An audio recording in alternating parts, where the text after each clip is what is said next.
Il a dit, moi, j'ai tout. Pourquoi? Parce que j'ai la connexion. J'ai la connexion à l'infini. Aujourd'hui, Hachem, il veut de la prière, il veut de la connexion.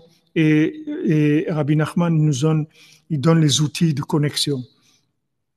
Tout ce que Rabbi Nachman nous donne, que ce soit Chatzot, Idbodedut, Tikkun HaKlali, Uman, la Simcha, la Halacha, tout ce que Rabbi Nachman il a donné comme outils, ce sont des outils de connexion à la 50e porte. C'est-à-dire aujourd'hui, on peut pas approcher la vie par de la compréhension, c'est impossible.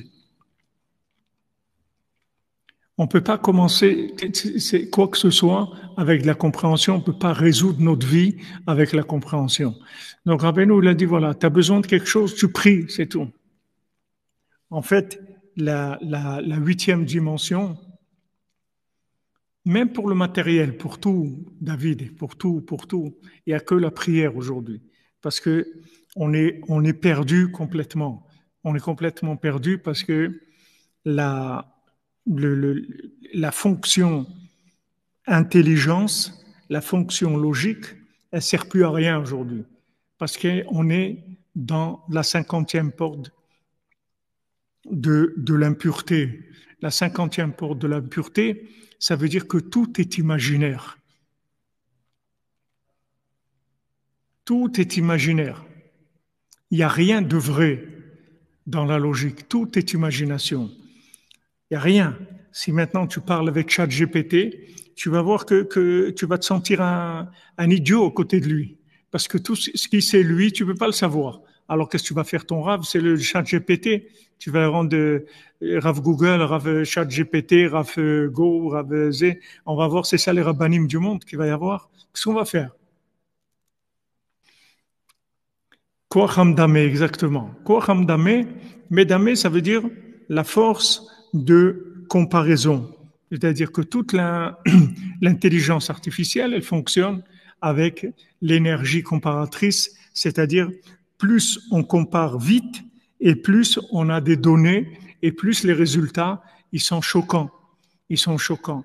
Parce que maintenant, tous les gens qui sont dans l'intelligence de la logique, ils vont tous être noyés par ces moteurs-là. Aujourd'hui, ces moteurs-là, ils dirigent les entreprises, ils font tout.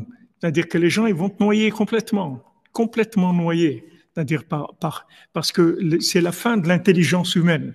Parce que l'homme, il a créé des outils qui vont dépasser de loin son intelligence.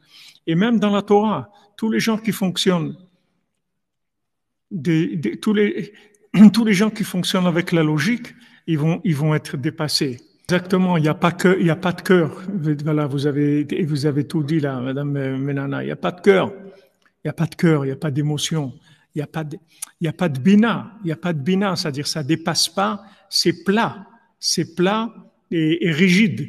Même si c'est très riche. Mais c'est très riche en énergie de comparaison. C'est-à-dire ça compare très vite. Et plus on va rentrer des données dans le GPT, et plus il va dominer le monde, parce qu'il n'y a aucun homme au monde qui a le cerveau de ces machines-là. Donc l'homme a déjà créé une machine qui le dépasse. Seulement, il y a quelque chose, Baruch Hashem, que Rabbi Nachman est venu amener dans le monde, et il n'y a que lui qui a amené ça. C'est cette dimension-là de la connexion, vous voyez. C'est la connexion. Ça n'a jamais existé dans le monde. Toutes les données qui sont dedans, c'est des hommes qui les ont mis. Seulement la vitesse à laquelle ils tournent et la quantité de données qui brassent en même temps, il n'y a aucun homme qui a ça. Il n'y a personne qui a ça. Donc maintenant, on va arriver à un moment où même les gens qui connaissent la logique de la Torah, ça va être terminé. Parce qu'il y aura les Rav Google, les Rav GPT, les Rav Go, tous ces systèmes-là, ils vont dépasser tous les gens qui ont de la connaissance.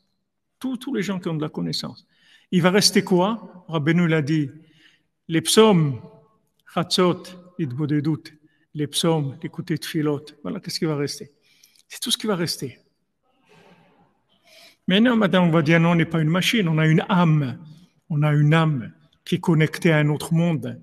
Nous, on a une âme. On a en nous une âme. Notre vie, c'est notre âme. C'est pas notre intelligence. L'intelligence, c'est comme une machine à café qu'on a dans notre tête. C'est tout, une cafetière, c'est tout, qui fait du café. Au lieu qu'elle fasse du café, elle produit des idées, des choses comme ça.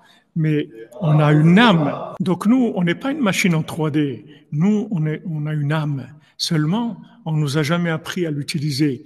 Et depuis qu'Adam Arishon il a fauté, on a eu des problèmes d'inversion, comme on l'a vu cette nuit. C'est ça notre problème. Voilà, on ne connaît pas la prière. Maintenant, on va découvrir la prière. On va découvrir la connexion avec Dieu. Et ça, c'est autre chose complètement. Donc maintenant, le Likutei Moharan, il commence par ce passage-là. C'est-à-dire que et Rabbi Nachman, il a dit cette Torah sur Rabbi Shimon, en disant, voilà, la Torah ne sera pas oubliée parce que il va y avoir le Zohar. Donc, comme on a vu que après Moshe Rabbeinu, qui a révélé la Torah que le côté logique de la Torah, parce que le fait qu'ils ont fait le veau d'or, ça empêchait d'aller plus loin. Non, l'IA, c'est pas du bluff, vous vous trompez, les amis, c'est pas du bluff. C'est extrêmement puissant, extrêmement dangereux, et ça va manger le monde, vous allez le voir. Rabbeinu, il a dit, ça va manger le monde. Les